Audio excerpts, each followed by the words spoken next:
quizás no podría dormir y me sentiría incómoda, entonces prefiero mejor no hacerlo. Pero vamos a leer sobre la verdadera historia de La Llorona. Y primero voy a mandar los saludos de este video y luego voy a comerme dos de estos malvaviscos que compré de fantasmitas. Y luego ya voy a contarles la verdadera historia de La Llorona. Así que espero que disfruten de este video de semi Halloween. Y sí, vamos a empezar. Ok, debo muchos saludos de los últimos dos videos. Los saludos son para Jonathan, Vicente, Micaelia,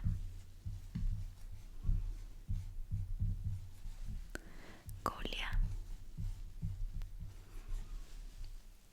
y Paula. Leiria de el video antepasado y del video pasado son para Franco, Agustín,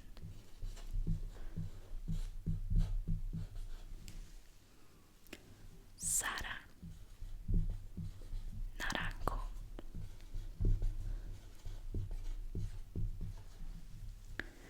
y Dani ASMR.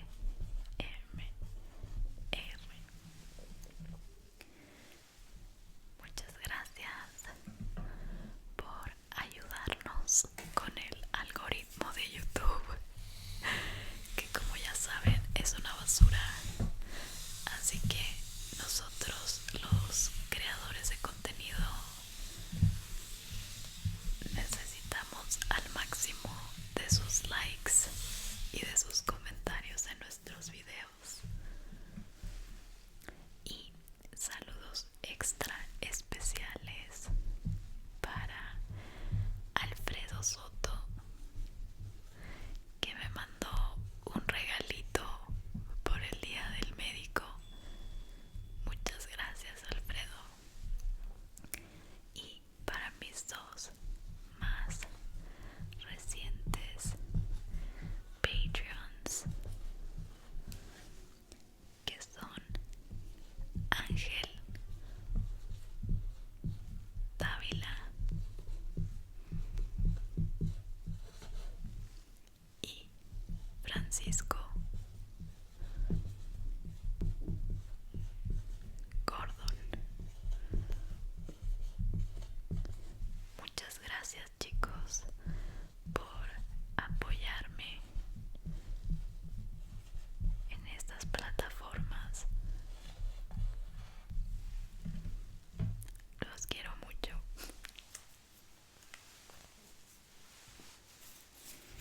Y ahora sí,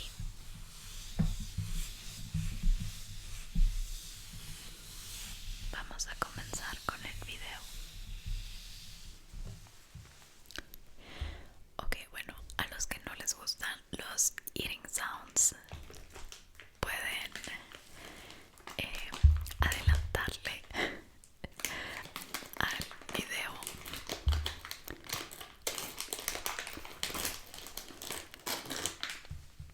Porque primero me voy a comer dos de estos pequeños fantasmitas de malvavisco con azúcar,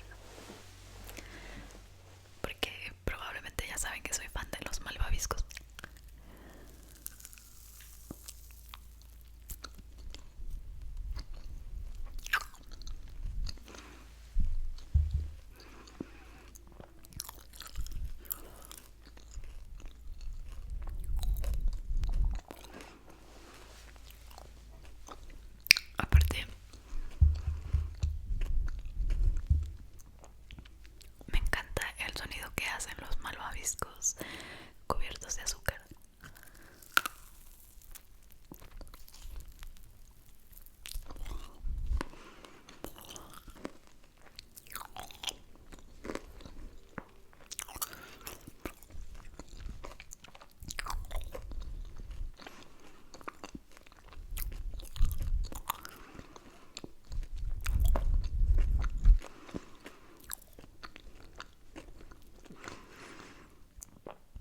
hace un año o dos, creo que dos, también me compré dulces de Halloween.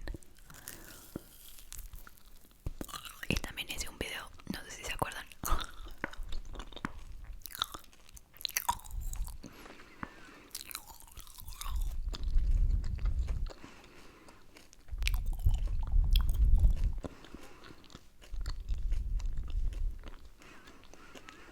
Creo que solo me comeré uno porque están muy dulces.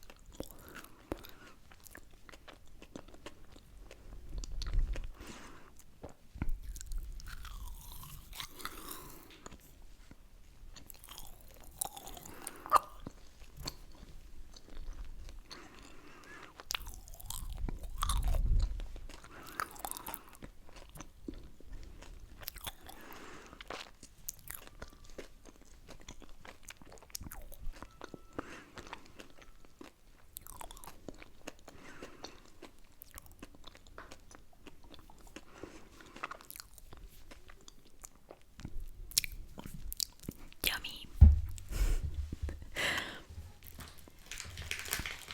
Están muy dulces estos pequeños fantasmas.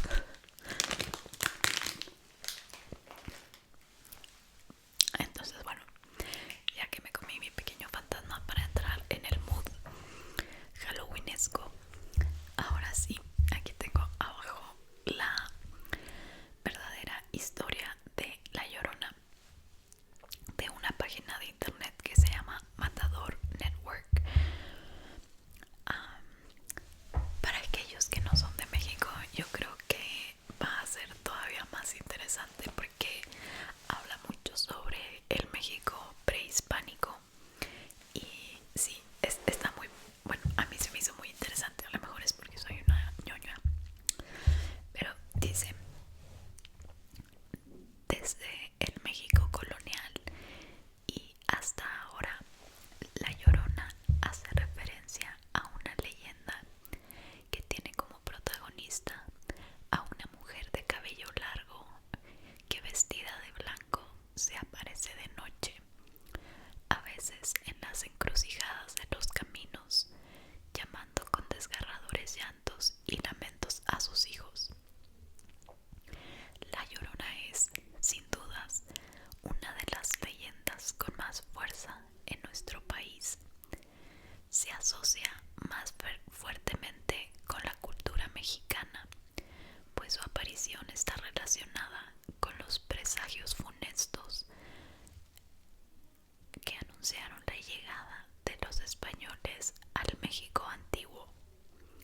Sin embargo, La Llorona cuenta con paralelismos lejos del valle de Anáhuac. Existen deidades mayas, zapotecas y purépechas. Para quienes no son de México, los mayas, los zapotecas y los purépechas son civilizaciones de el México prehispánico. Todavía obviamente hay descendencia de estas civilizaciones, pero en aquel entonces eran pues manifestaciones, civilizaciones súper, ¿cuál es la palabra? Súper.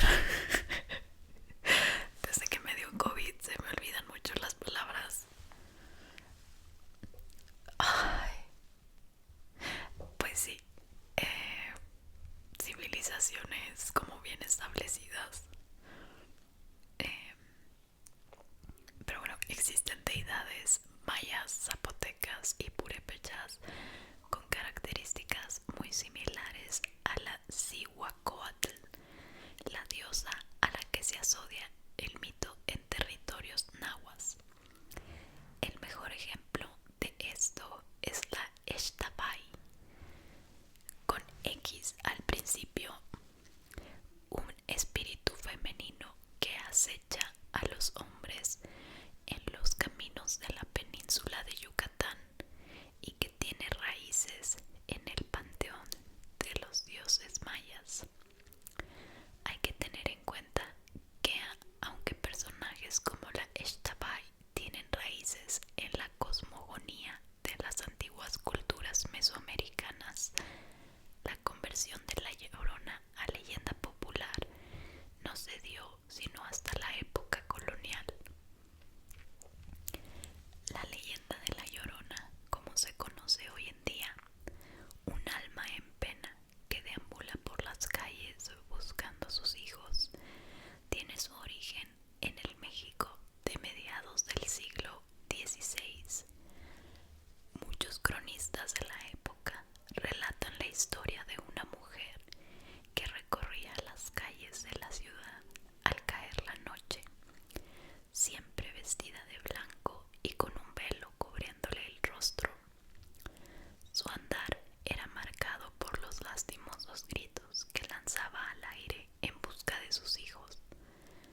militares la llevaban invariablemente a cruzar la Plaza Mayor, el actual Zócalo de la Ciudad de México, con rumbo al oriente de la ciudad.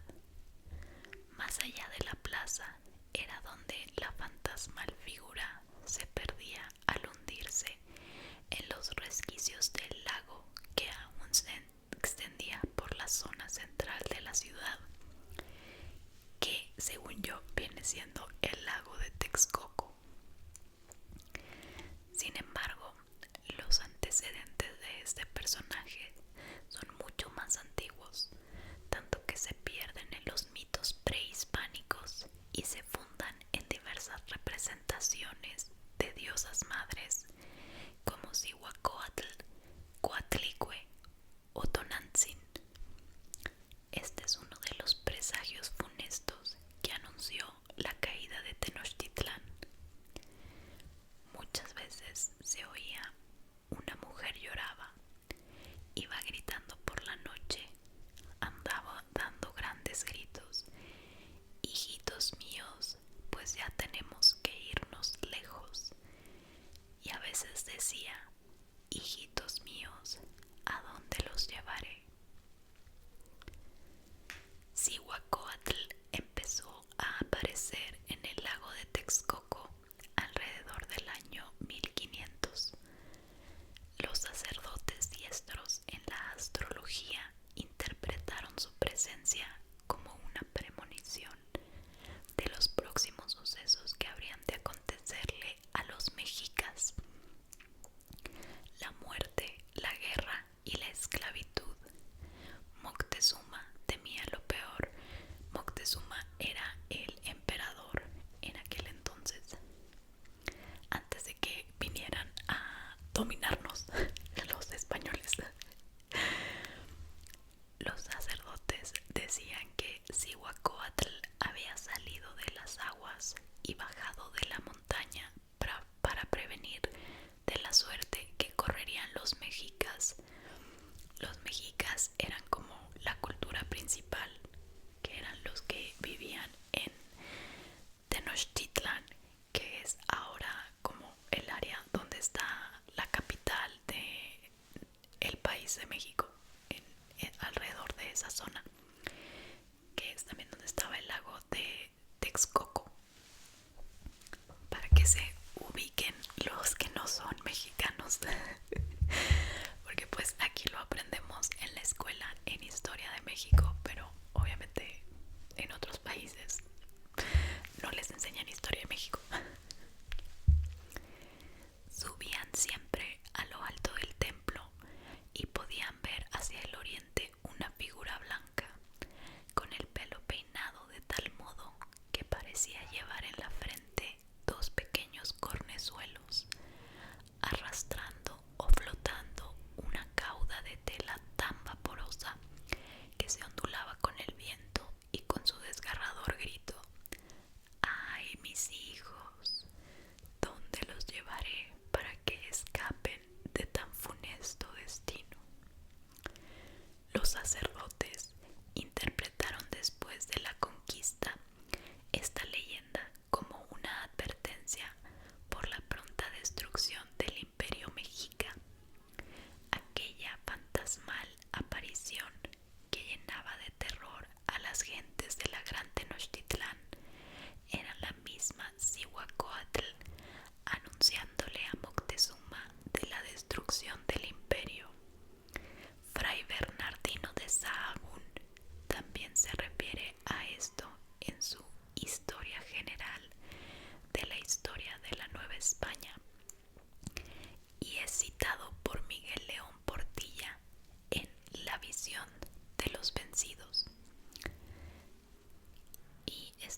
de las 12, una mujer vestida de blanco y con la faz cubierta por un velo ligerísimo se aproxima por el oeste.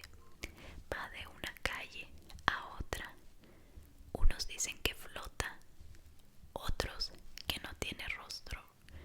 Lo único que se escucha es el quejido de ¡ay, mis hijos!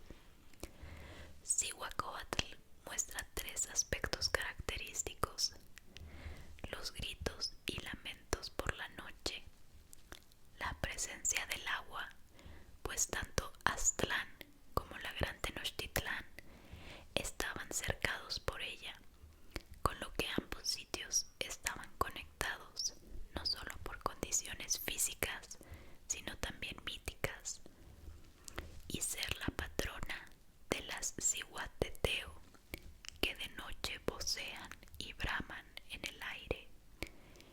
Estas son las mujeres muertas en parto, que bajan a la tierra en ciertos días dedicados a ellas en el calendario, a espantar en las encrucijadas de los caminos, y que son fatales a los niños. No sé, me pareció súper interesante porque yo soy mexicana y toda mi vida, para mí, la historia de la Llorona, la leyenda de la Llorona había sido la de esta señora vestida de blanco, que creo que se le habían ahogado los hijos en, no me acuerdo si en la bañera o en un lago o algo así.